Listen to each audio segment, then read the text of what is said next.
Trong mọi thực hành tác động trên cơ thể, điều quan trọng nhất là khi chưa tỏ, đừng chạm. Xin nhắc lại là chưa tỏ, chứ không phải là chưa học đủ, và cũng không phải là chưa có kinh nghiệm. Vậy khi chưa tỏ nghĩa là gì? Là khi cái tôi lý trí đã vội kết luận trước khi bạn thực sự thấy rõ. Là khi bạn chuẩn bị hành động trong khi nhận thức chưa kịp theo. Trước khi tay bạn đặt xuống cơ thể người khác, bạn hãy tự hỏi, mình đã thực sự thấy rõ chưa? Nếu còn chưa thực sự rõ, nếu còn ít nhiều mù mờ, thì đừng chạm. Con người có xu hướng rất mạnh là rất nhanh gán nhãn rằng là đó là vai căng, đó là cơ co, đây là điểm đau, đây là huyệt này, và đó là kinh kia, vân vân. Chỉ cần vài dấu hiệu quen thuộc xuất hiện, não lập tức nói, mình biết rồi. Và từ khoảnh khắc đó, ta không còn cần nhìn nữa. Ta đang thao tác trên kinh nghiệm cũ, trên những gì đã học, đã tích lũy trước đây. Nhưng hiện trạng trước mặt bạn không bao giờ trùng lặp hoàn toàn với bất kỳ lần nào trong quá khứ.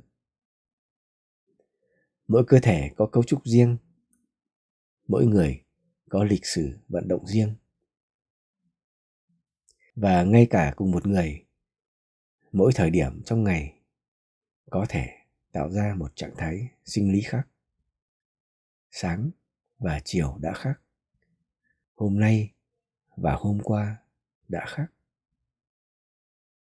Hiện trạng luôn biến đổi, nhưng lý trí thì ngược lại, thích ổn định. Nó thích khuôn mẫu, thích cái cảm giác đã biết, đã hiểu. Khi bạn hành động dựa trên cái nhãn cũ, tay bạn không còn chạm vào hiện trạng nữa, mà nó chạm vào cái giả định, dựa trên những gì bạn đã học, đã biết, đã trải qua. Để dễ hiểu hơn, bạn hãy nghĩ đến việc lái xe trên con đường quen. Bạn đã đi qua đó hàng trăm, hàng ngàn lần. Bộ não của bạn nói, con đường này mình đã biết quá rõ, và thậm chí mình có thể nhắm mắt cũng đi qua. Và bạn lái xe trên một lối quen bằng một niềm tin trong đầu, mà không phải bằng cái nhìn thật trên từng mét đường. Vâng, có thể bạn cũng đã có nhiều lần đi đến nơi về đến chốn với cách đi bằng niềm tin như vậy. Nhưng cũng có một thực tế là con đường ấy của ngày hôm nay chưa chắc đã hoàn toàn giống như nó của ngày hôm qua. Chỉ cần một thay đổi nhỏ, một ổ gà mới, một biển báo tạm, một người băng qua đường, thì niềm tin cũ chắc chắn không còn đủ. Trong thực hành tác động trên một cơ thể người cũng vậy. Khi chưa tỏ hiện trạng mà đã vội chạm, thì chính bạn đang thao tác trên một bản đồ cũ, chứ không phải là trên một địa hình thực với thời gian thực. Vì sao điều này nguy hiểm? Bởi vì cái tôi lý trí luôn muốn nhanh. Nó muốn đặt tên cho cái đang có trước khi cái đang có tự bộc lộ. Mà cái tự bộc lộ ấy chưa chắc đã đúng là cái mà bạn đã đặt tên. Thế mà nhận thức thực sự thì không thể quá nhanh. Nó luôn cần có một khoảng lặng, một khoảnh khắc không vội kết luận. Khi bạn nhìn mà chưa vội gọi tên, bạn bắt đầu thấy nhiều hơn. Bạn thấy sự khác biệt dù rất nhỏ trong chương lực cơ. Bạn thấy nhịp thở thay đổi ngay trước khi bạn đưa lực vào.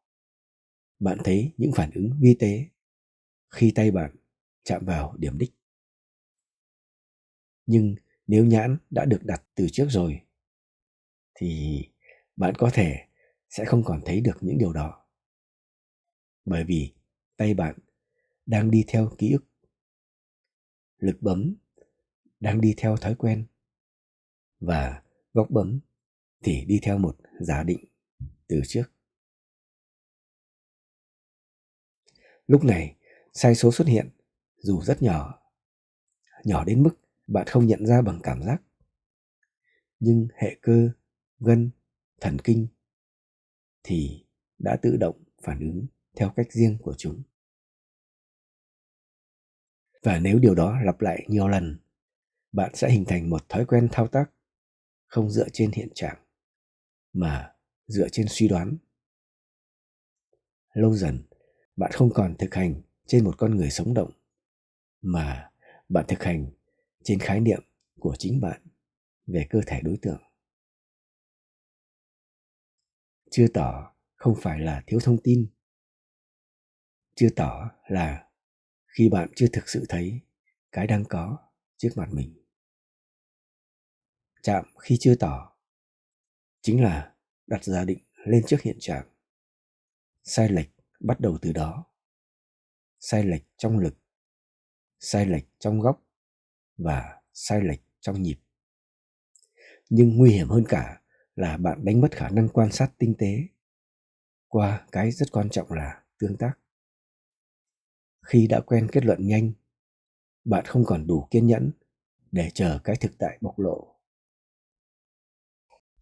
Và khi không còn thấy rõ, mọi kỹ thuật dù hoàn hảo về hình thức cũng chỉ là lặp lại. Đi bằng ký ức thì nhanh, nhưng đi bằng quan sát thật thì chậm.